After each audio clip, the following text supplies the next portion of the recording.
Greetings, hello, good day, everybody, wherever you are in the world. Welcome to Truehope Cast, the official Truehope Canada podcast. My name is Simon and I am your host. Truehope Canada is a mind and body-based supplement company that is dedicated first and foremost to promoting brain and body health through non-invasive nutritional means. Now more than ever, people are looking for ways to support their brain health, and this is always a big part of what we're trying to do at Truehope Canada. For more information about Truehope, you can visit truehopecanada.com, and you can find us on all the usual social media sites. Just search Truehope Canada. We've got another wonderful guest with us today, registered acupuncturist and Oriental medicine practitioner, Dayley Harper. Dayley studied acupuncture, nutrition, and Chinese medicine at Pacific Rim College in Victoria, BC, a quite fabulous institution that has come up many times in this show. Dayley now lives and practices in Vernon, British Columbia. Dayley's got a particular interest in mindfulness, meditation, and Buddhist spiritual medicine, and this is the fascinating area that we're going to kind of dive into today, the Buddhist psychology. Yeah, that's where we're going to kick off our conversation and see where it takes us. I'm sure we'll go down many different wonderful avenues. So first of all, Dayley, hi, welcome to the show. Thank you so much for being here. How are you? I'm doing very well, my friend. Thank you so much for having me. No, it's an absolute pleasure. Thank you very much. We're just finishing off this 2 months series of chatting to practitioners and how they apply their practice to the realm of mental health, and kind of learning a little bit about different practices as well. So we're very excited to have you here to talk to us. Can you start by just telling us a little bit about your journey in becoming a healer and an educator? Yeah. I think like most healers, we make our way to this path by going through some kind of our own healing. We've come up with some kind of mental or physical disease or imbalance in our own bodies, or we've seen a family friend or a family member go through it on their own. And it kind of draws us into starting to question, what is health? What is happiness? What do these things look like? So when I was in my teens, I started to experience some intense anxiety and depression that just started to get more and more alive in my life. And I didn't know where to turn. It turned into OCD and then an eating disorder, actually, which spanned probably about a whole decade of my life. And from there, I think that really sparked my interest in nutrition, first of all. So I started studying nutrition. I went to Vancouver, started studying nutrition, and started applying the idea that physical nutrients will affect not just your physical body, but your mental body as well, your mental health. And that was the first time I'd heard of that. That was, well, I don't know, 15 years ago now almost. I was 17, I think, at the time. And I loved this idea, and it felt so powerful to be able to manage that anxiety on this level of nutrition, but it wasn't enough. And so I started to see a little bit of a shift in the way that my mental health was balanced and wanted to go deeper. So I got introduced into Western herbal medicine, moved to Victoria, started studying there, introduced into acupuncture, started studying acupuncture, and then was introduced into Chinese herbal medicine.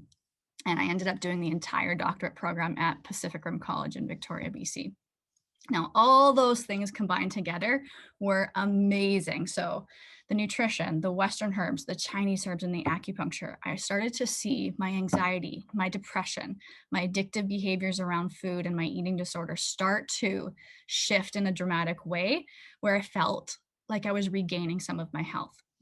But at the same time, there was still something missing, and I couldn't quite figure it out. And one day, I was at a Chinese medicine seminar, and I was asking questions. There was a Q&A at the end of the seminar, and the topic had kind of gone from Chinese medicine into philosophy. And I started asking questions about unconditional love and emotions and addictions and how all of these things contribute to our mental and physical health. And someone walked up to me at the end of the seminar and said, if you have questions about addictions and emotions and mental health, you need to go see the monk. And they handed me this little, it was quite magical, handed me this little piece of paper with a phone number scratched on it, and that was it. And I was like, what the hell is a monk? The monk. Yeah. I was Wow. like, at the time, had no idea, hadn't been introduced to meditation yet, shockingly. Um, and didn't know what a monk was. And turns out this man, this brilliant man, became my mentor for the last decade at least now, um, and trained me in the practices of mindfulness and meditation, and what I love to call not stress management, but stress realization. So we're not trying to control stress. You're trying to really understand the root of your stress, the root of your anxiety and depression. So you're not always just managing it on the surface as these things arise. You're getting to the very juice of why it's there in the first place and uprooting that for good. And that transformed my whole life.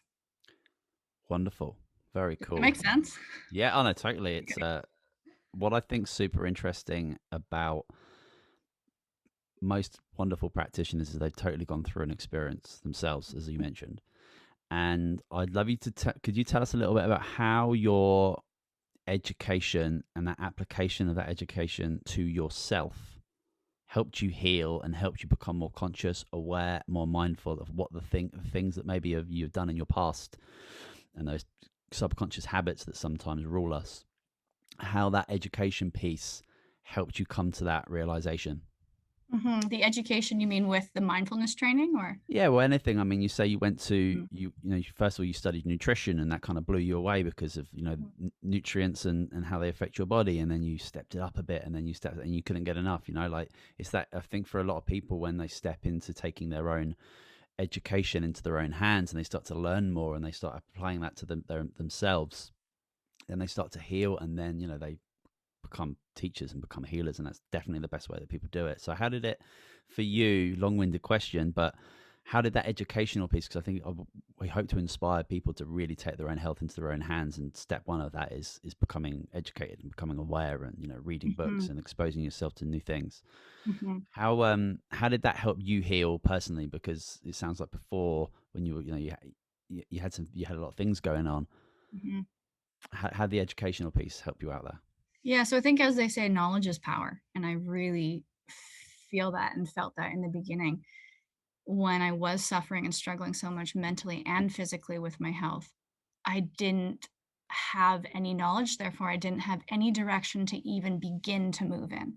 I didn't have any tools or any understanding of what mental health is and where it comes from and how someone creates mental health versus a mental imbalance, let's say, or what negative emotions are versus a positive emotion and how these things are created. So as soon as I started to study even nutrition and get an understanding of how certain micronutrients create certain hormones in your body, which then are precursors to molecules like serotonin and dopamine, which create things like experiences like love and joy and things in your life.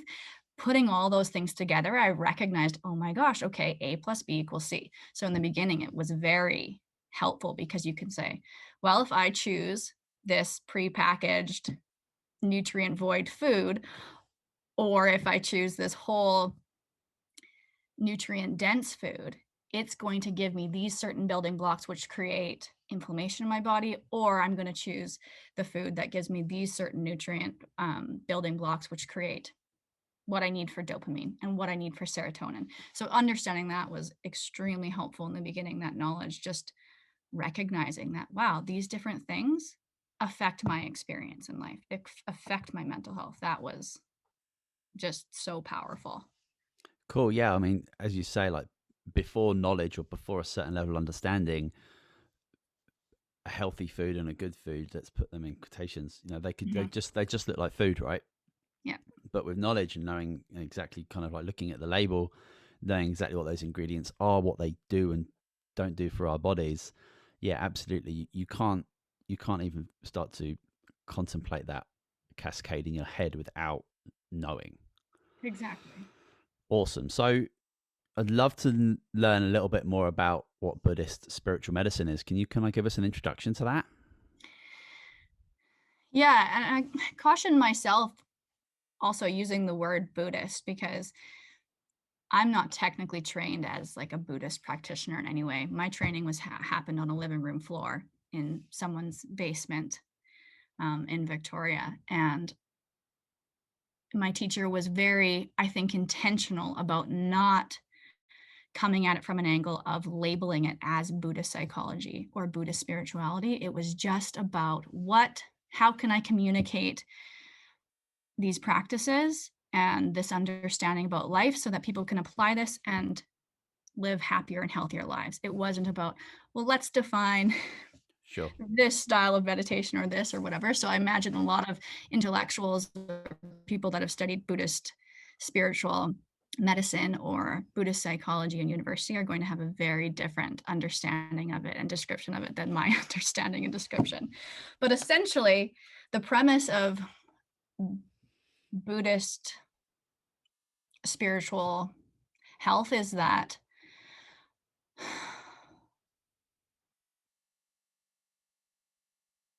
every practice that is taught with the intention to understand yourself more deeply on a mental and physical level. Because on that level of understanding, they say that is where you release yourself from conditioned ideas around who you are and you become in touch with who you actually are. And from that place, they say, true healing happens. So healing comes from a root word in Latin or something, which means halen, which means to make whole. And that is the whole idea around Buddhist spiritual medicine is we're making whole. We're not cutting off parts of us that we think are bad. We're not trying to get rid of negativity. We're not trying to get rid of depression. We're trying to fully come to understanding these things so that we can see them for what they are and integrate them into our wholeness and not personally identify with the negative things that we think or experience and see ourselves for what we truly are, something so much more than that. And that's where we find our healing and wholeness. Does that make sense? Absolutely. Yeah, I think that's I think it's a really difficult thing to explain, and I think you did it really well. Because as you Okay. say, there's going to be levels of spiritual medicine from so many different cultures all around the world. And essentially, I suppose they're kind of talking the same language in regards to a goal of Mm-hmm. being able to kind of block out and separate yourself from the external things that we think make us the people that we are. Mm-hmm. But obviously, we've got this true, authentic, beautiful, gorgeous self, which is very, very different from the personalities that we exhibit on Mm-hmm. a day-to-day basis. And finding that thing is very, very enlightening. Yeah. Can you tell us a little bit about what, because we hear the word mindfulness a lot, and I feel like I'm quite familiar with what mindfulness means to me on a personal level. But what does the word mindfulness mean to you, and how would you kind of open that up to somebody who's very unfamiliar with the deep rooted pieces of meditation and consciousness? Mm-hmm. So mindfulness is a style of meditation, and meditation is kind of a poor translation for a word known as bhavana in Sanskrit terminology. So Sanskrit is one of the most ancient languages of India, and a lot of Buddhist script and things were originally um, written about in Sanskrit or a language called Pali.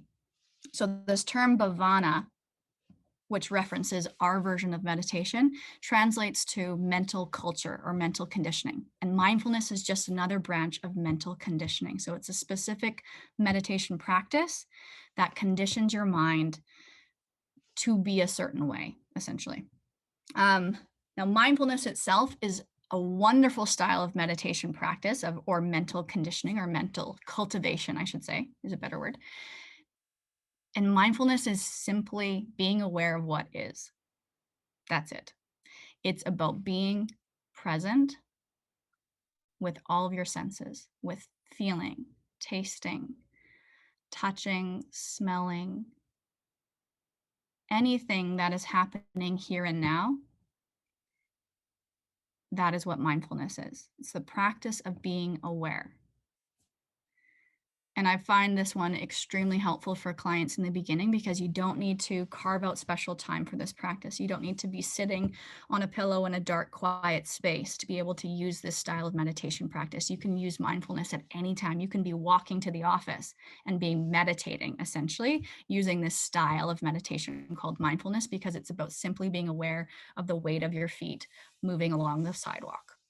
That's a style of meditation called mindfulness. Yeah, that's beautiful. And yeah, becoming mindful, becoming conscious, becoming aware, especially in the present moment. We hear the word present moment a lot Mm-hmm. as well, connected with meditation and mindfulness. And for me, in my meditative practice, in becoming a little bit more conscious and aware of where my thoughts go, what feelings I'm having, and what behaviors I'm exhibiting, and trying my best to make sure that I am actually conscious and in control of those, rather than 5 years ago, my thoughts, my emotions, and my behaviors were very much subconscious, very much just happening to me without really any thought. I would, a lot of, and this goes for a lot of people, especially when it comes to trying to change habits, because you use the word mental conditioning, and that's about strengthening and creating and cultivating different pathways in your brain to get to a different conclusion. Mm-hmm. And if we're waking up on the same side of the bed and we're sticking our slippers on and we're going to brush our teeth and we are going to put the kettle on and we are going to the fridge, and we're doing all those things all the way up until we go back to bed again. A lot of these things we're just kind of like walking through, and our subconscious mind has learned those behaviors so much that our present mind it doesn't need to be involved in those type of things. We're Exactly. just going through. Yeah. Yeah, and if we want to change a particular thought, feeling, or behavior to reach a different outcome, whether that's to find more joy or find more happiness or find more, anything, um, we have to start becoming aware of the thousands of little things that we do every single day that just slip past our conscious mind, and we just end up doing them. And Yeah. I think your explanation of mindfulness is wonderful. There, do you have anything else to kind of add onto that? Because we could talk Yeah. about I love what you yeah. said. Yeah. I love what you said about how everything we do, most of the things we do, anyways, I would say a huge percentage of what we do every day is subconscious. We're not actually paying attention. Like, how many times do we drive to work and not remember seeing a single tree or person, or we don't even know if it's cloudy or sunny outside because we're so consumed by thoughts in our mind. We're planning, we're thinking, we're reviewing that argument we had with our spouse before we left. We're not actually living in the moment at all. And mindfulness is such a good way to break up that the cyclical patterns that we've created for ourselves in our lives, and just reset, come to the moment, let everything go, and then choose, where do we want to put our attention and energy? Is this story that I was thinking about 2 minutes ago, is it serving my highest good, or is it creating more stress and anxiety and making me feel out of control? Mindfulness is becoming aware of those things arising and pausing and saying, do I want to continue to invest in this or not? And then bring you into the present moment and maybe in a different direction. It's so helpful that way. I love it. Absolutely. What do you think are some of the biggest challenges when it comes for people becoming mindful? Because obviously becoming mindful or meditative or conscious at some point would have been a normal thing for most people, Mm-hmm. I think. Especially when we're going back thousands and thousands of years. It was a very, very common practice that probably most people did. What do you think of the challenges that we have in like 2021, where people have got, we don't have this consciousness or awareness to become conscious and aware? Mm-hmm. I think one of the big things that I run into with myself personally and with clients is that we're so obsessed with an idea of a future self. We're always trying to get somewhere. We're trying to get more or be more or have more. So it takes us away from the present moment. The present moment doesn't hold as much power or interest even for a lot of people, because here and now, depending on what their ego mind has told them they need to be or have or do, here and now doesn't give them what they want. And so they're constantly projecting themselves out of the present moment. They're not attracted to being here and now and paying attention, because what they want and what they think they need in order to be worthy, in order to be successful, in order to be smart enough, they need to get in a future self. So they have to constantly be living in their minds around what do I need to do next? Who do I need to control? What do I need to focus on in order to get what I need? We're all coming from this place of not being enough or not having enough. And I think that is a big barrier to being in the present moment. I remember when I first started meditation, I hated it. I absolutely hated it, because a lot of addictions, as you probably know, are founded on this idea that here and now, who I am isn't enough.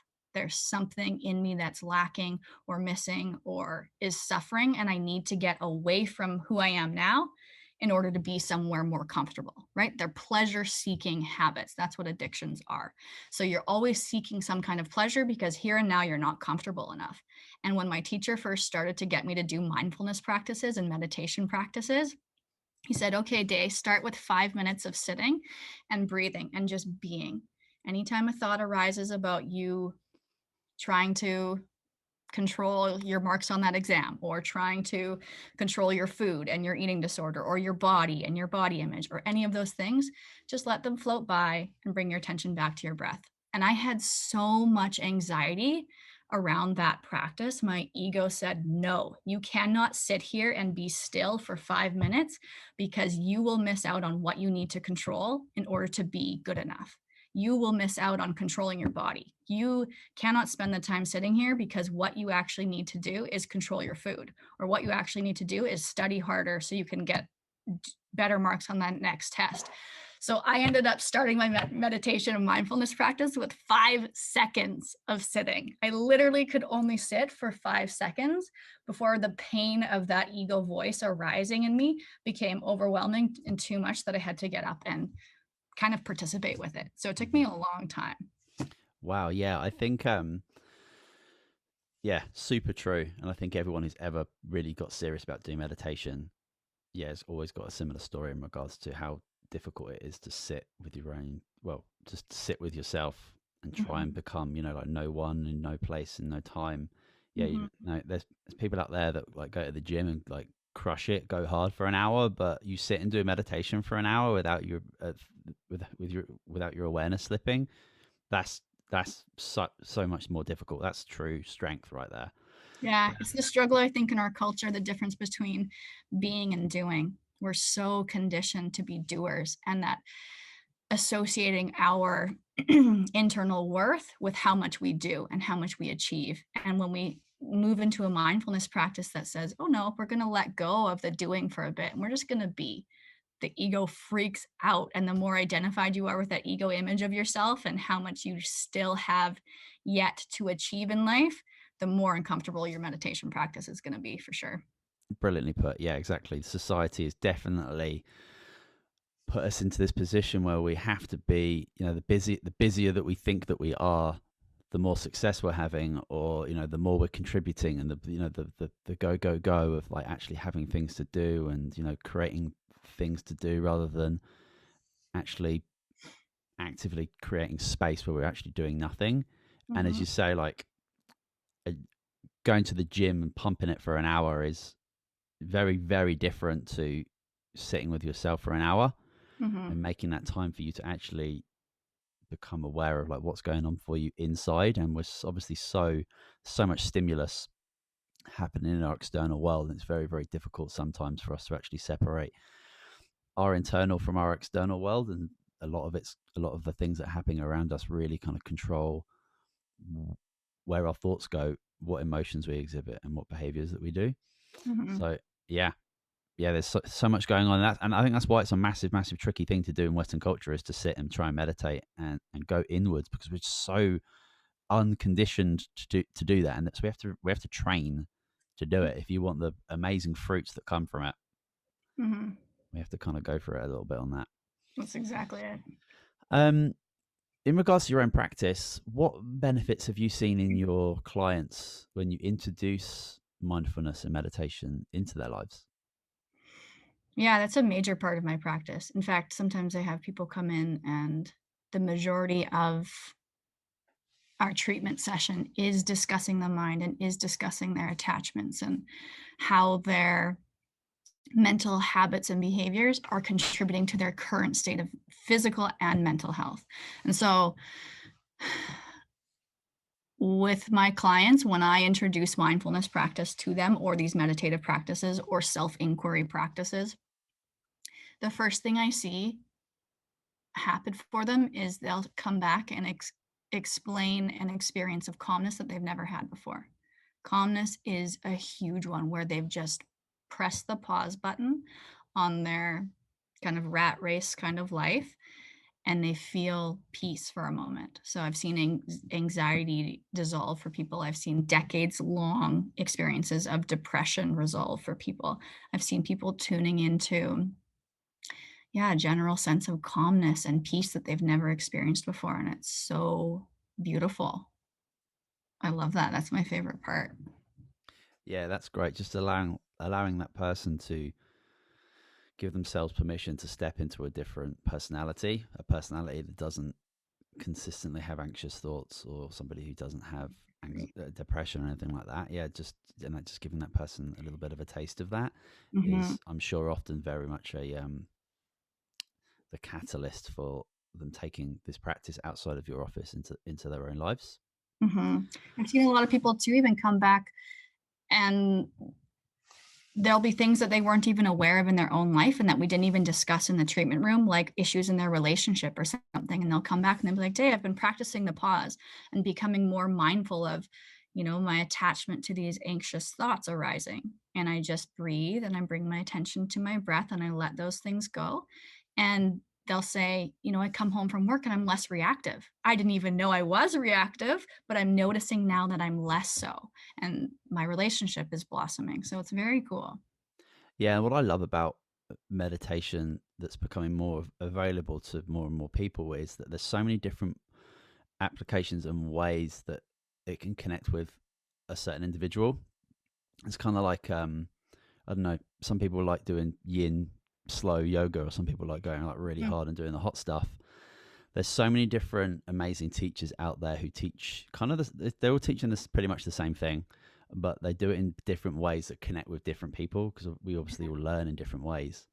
Um, and that's, that is available to everybody. Like right now, like the amount of meditation, really good quality meditation apps that are available that you can just kind of like go for and just have an introduction to and find something that connects with you. Yeah, Mm-hmm. it's super mainstream now, and if you go into PubMed or GreenMed Info and you look at the scientific data for meditation on changing people's brains to become more coherent, to start healing things very, very quickly. Um, yeah, the amount of science connected with meditation right now is astounding, and rightly so, because there's a really interesting bridge between science and like the mysticism of meditation and ancient practices that we've kind of just got distance from over in a little while. But I think these things are certainly starting to come back, and it's great that we have practitioners like you where people can go and have conversations and learn a little bit about the practice, what's going on for them personally, and then having having a tool like meditation and being guided through it, which is obviously a really important part when you're going to make any changes, to have a support system there with you. Mm-hmm. That's great. That's great. I'm sure that all the people that come and see you are really, really thankful for you allowing them to find that present moment and find out what is going on for them that they really want to work on to improve. And I think that's really awesome. Mm-hmm. What what effects on the mind and body do you think meditation has? Oh man. I mean, it's huge. It's a massive question. Maybe in your practice and your experience, like what have you seen? Because obviously, I think when it comes to meditation and sitting and thinking, and then we have that agitated. When we start meditating, we have this agitated feeling in our bodies to get up and go and do something.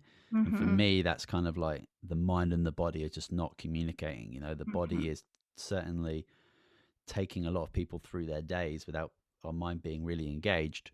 But meditating, and it's a really, really strong strengthening thing to do and really difficult thing to do, to really align the mind and the body to be able to sit still and then kind of reassess, what's really going on in the mind, and kind of creating that stillness. It's a very difficult thing for people to do. Yeah, I agree. Yeah. So in regards to like the benefit, I mean, there's many, many benefits of meditation, but what have you seen in regards to, let's kind of focus on maybe the mental health aspect of it, what the real good benefits of sitting, meditating and starting a practice, and those benefits and effects it has on the mind. Yeah, on the mind specifically, one of the greatest things is, like I said, just a sense of calmness. People really lack a sense of groundedness, I think, because we're all trying to move so fast in the world and we don't realize how exhausting that is. And when people start to meditate and they're like, oh, okay, I feel like I can relax, I can breathe again, I'm finding calmness. Clarity of mind is huge. So many people live in chaos and inability to make decisions, and they lack clarity. And when you can just stop and step out of the cyclical thoughts and see them for what they are, your decision-making capabilities improve dramatically. So calmness, clarity of mind, less stress and anxiety in general. People see huge reductions in just general dis-ease and discomfort in their day-to-day. Even if they wouldn't necessarily label themselves as an anxious person or a stressed person, I'll still give people mindfulness practices and they'll come back and say, I enjoy my life more. I feel more fulfilled. And it's not because they had an anxiety disorder and now they're feeling more calmness. There's just something to being present that fuels you, that's different than just chasing happiness.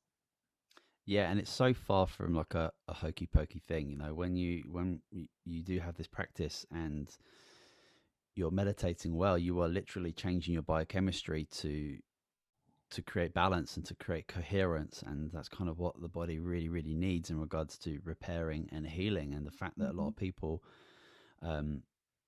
heal in so many cases physical things wrong with their bodies that can be described as incoherent frequencies. These begin to heal very, very quickly because we're able to put our mind and our body together, and we're actually biochemically changing ourselves in a much more positive, healing way. Exactly. Yeah, and it's so profound and so powerful. I think that more and more people actually beginning to understand that mental health, especially with anxiety and depression, is so much more than just kind of the old school theories of biochemical deficiencies and simple genetics. What factors do you think are important to discuss and focus on with your clients, that those people that are experiencing mental health concerns? Yeah, I think in my practice anyways, I start basically with recognizing their nutritional deficiencies. Because often when someone is struggling with some kind of mental health, there will be some physical deficiencies for sure. So I look at their diet, I look at their lifestyle, I look at their history of antibiotic use, which can disrupt microflora, which, as everyone mostly knows now, is the bacteria throughout your digestive tract, which govern immune function. They govern mood hormones and all kinds of things, inflammation in the body. And so I look at all of these things and understand, okay, what kind of micronutrients could you possibly be missing that are not allowing you to form these certain building blocks in your body? So that's where we like to start, because that feels more tangible for a lot of people. And then once we get their body kind of more physically grounded and more accepting of treatments and moving forward with their mental health, then I introduce those mindfulness practices. And one of the things I stress in my clinic is the importance, and not the importance, but the power of your mind.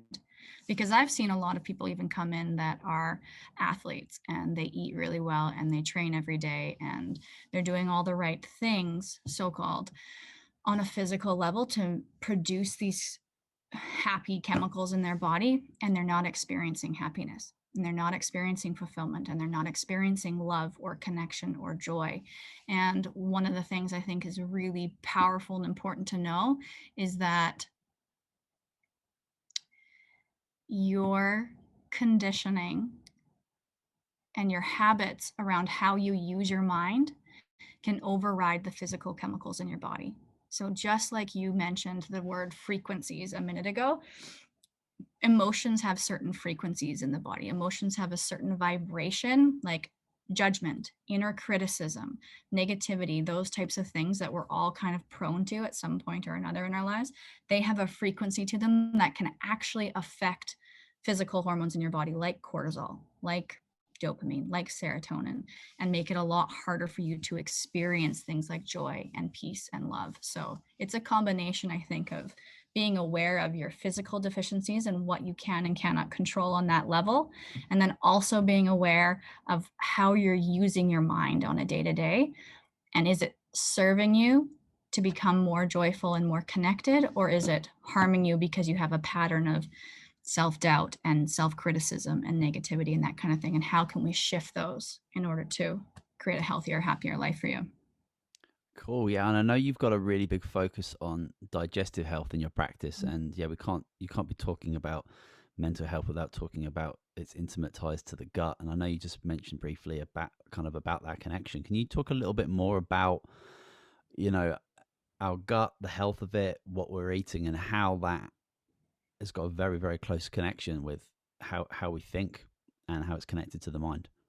Yeah, there's a term, I don't know when it came out, maybe 2 decades ago already, called the gut-brain axis. So they've noticed in Western science now that there is a big correlation between what happens in your intestines or in your digestive tract and what's going on in your brain chemistry, so mood hormones.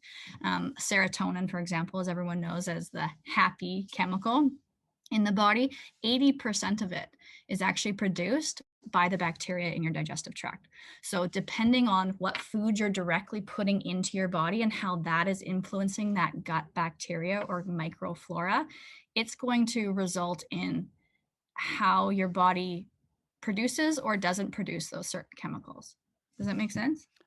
Absolutely, yeah. And we've not actually done a particular show on the microbiome yet, or the Mm. microflora in the gut. And Mm. I think for a lot of people, maybe you could just kind of introduce that idea. Yeah, so the gut microbiome is the word that you just used. Love it. Or gut flora, again, is it refers to the environment within your digestive tract. Most people think, oh, the intestines are just there to break down and absorb nutrients, and then it gets sent to the rest of the body, and then maybe the brain makes your mood chemicals, right? That was the old idea. Or your liver does certain things in the body, but so much activity actually happens right in your intestinal tract, right in the environment of your gut. So, and the way that the gut is regulating these things is through the bacteria that actually exist there. So depending on what foods you eat, you will nourish certain bacteria and not nourish other bacteria. Depending on what pharmaceuticals you take, or like antibiotics, for example, they wipe out a lot of that gut microflora or bacteria. So then it makes a lot of those jobs, like mood regulation, like inflammation regulation, like immune response regulation, a lot more difficult, because those are jobs of the gut microflora or the gut bacteria themselves. So there's a lot of different influencers on that environment when it comes to food or pharmaceuticals or what we actually put in our body, that then will affect the outcome of our mental health and how our body can perform in that way.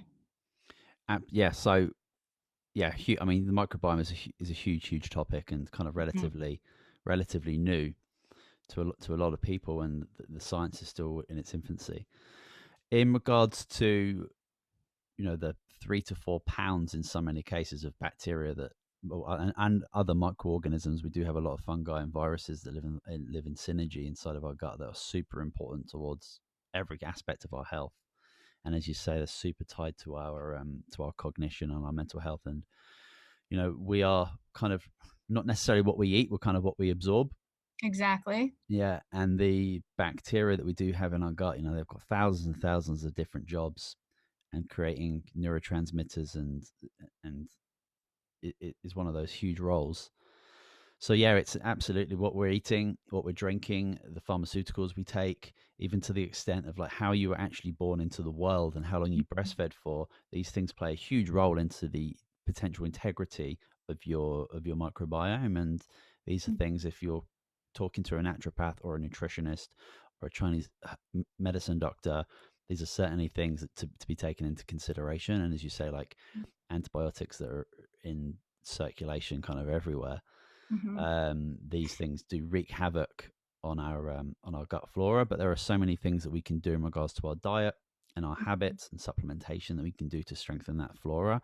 And if we've got a good, happy gut, we're going to have a much better potential for that to ascend into our mind as well. It's really interesting. When I was in Victoria and doing a little bit of clinical practice there, I saw a lot of mental health patients as well. That's kind of where my mental health career kickstarted, I suppose. And a lot of schizophrenia, schizophrenic symptoms were being presented in a lot of my clients, some with diagnoses, some without.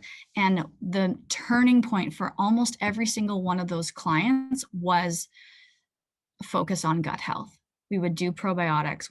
A lot of them had history of antibiotic use. A lot of them had poor diets and poor lifestyles that contributed to sluggishness in the digestive system. A lot of them had corresponding IBS symptoms and all kinds of things. And as soon as we started to focus on that, I remember doing so much abdominal massage on people, just simple abdominal massage. And they'd say, Day, for the next 5 days, my symptoms reduced by 50%. It is huge. Wow, that's really cool. Yeah, it was really cool. Yeah, I mean, Truehope's flagship product, Empower Plus, it's a broad spectrum micronutrient that has been broken down so much that it's so super absorbable that people are able to obtain the nutrition that they're unable to do through food.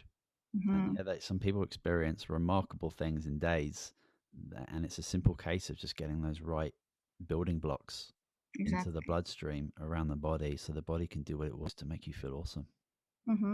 I agree. Cool. Well, that kind of wraps it up for today, Dayley. Thank you so much. How can people connect with you? At the moment, my platform is Instagram, at Dayley Lane, DayleyLayne. Very simple. I'm there every day talking to people, answering messages privately and on posts and stories and all kinds of things, mostly on mental health. That is my jam, on mindfulness meditation. So if you have any questions, please find me there. I'd be happy to chat. Perfect. Yeah, we will put all of that information in the show notes. So if anyone wants to check that out and connect with Dayley, they should certainly do so. But thank you so much for joining us today. I really appreciate your time. It's so nice to connect with people who have been to Pacific Rim and people who love meditation and mindfulness. And it's always inspiring to know that there are other people out there trying to, being there to support people to make these different transitions, to let them know how kind of easy it is to feel great, and they deserve to do so. Yeah. So thank you very much again, Dayley. Thank everybody so much for listening. This is Truehope Cast, the official podcast of Truehope Canada. I hope you've enjoyed this episode. We will certainly see you again next week. Goodbye. Thanks, Simon.